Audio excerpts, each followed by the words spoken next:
ఇప్పుడున్న ముఖ్యమంత్రి రేవంత్ రెడ్డి గారికి రిక్వెస్ట్ చేస్తున్నా, సిటీ నుంచి ఎగ్జిబిషన్ని మీరు బయట పంపించండి.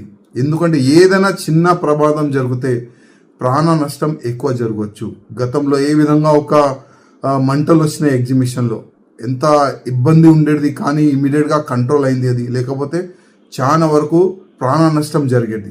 అందుకోసం ముఖ్యమంత్రి గారు ఇప్పుడైనా సిటీకి అవుట్ సైడ్ ఒక 100 ఎకరాల్లో 200 ఎకరాల్లో ఈ ఎగ్జిబిషన్ పెడితే చాలా బాగుంటుందని నేను ముఖ్యమంత్రి రేవంత్ రెడ్డి గారికి రిక్వెస్ట్ చేస్తున్నా. ఈ జనవరి నుంచి ఎగ్జిబిషన్ ప్రారంభమైంది.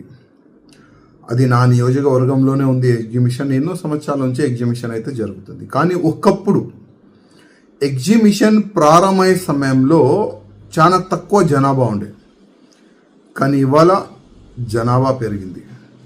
దాదాపు 45 days సరౌండింగ్ జనాలు కానీ మోజంజాయ్ మార్కెట్ నుంచి ఏక్ మినార్ మస్జిద్ వరకు, ఏక్ మినార్ మస్జిద్ నుంచి అసెంబ్లీ వరకు ఎన్నో గంటలు రోడ్డు మొత్తం జామ్ ఉంటుంది.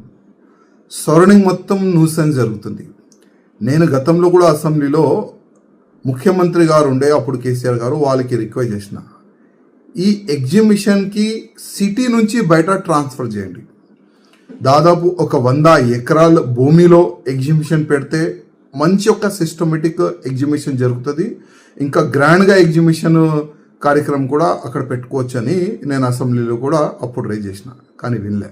ఎందుకంటే ఈ ఎగ్జిబిషన్ నుంచి కొంతమంది మినిస్టర్లకి ఎక్కువ ప్రాఫిట్ వస్తుంది. ఎందుకంటే లోపల చాలా వరకు తప్పులు జరుగుతాయి. చాలా వరకు ఈ షాపు అలాట్మెంట్లో కూడా ఈ వేరే వేరే విధంగా స్కామ్ కూడా జరుగుతుంది. దానివల్ల ఎక్కువ ప్రాఫిట్ ఉంది కదా. ఏ గవర్నమెంట్ ఉంటే ఏ మినిస్టర్ ఉంటే వాళ్ళకి లాభం సపరేట్గా వెళ్ళిపోతుంది. అది ఒక సబ్జెక్ట్. ఇప్పుడు ఏంటంటే ఎగ్జిబిషన్లో ఒక వ్యక్తికి 50 రూపాయలు ఎంట్రీ ఫీజు, కానీ బయట ఒక చిన్న బైక్ పెట్టాలంటే 60 రూపీస్. అదేవిధంగా ఒక కారు పెట్టాలంటే 150 రూపాయలు.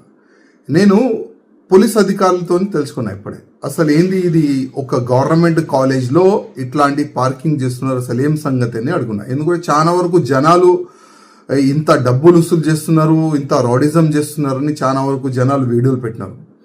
అదే నేను కోట్ చేసుకుంటా, అసలు అవసరమా గవర్నమెంట్ కాలేజు, గవర్నమెంట్ ప్లేస్లో ఫ్రీ పార్కింగ్ చేయండి.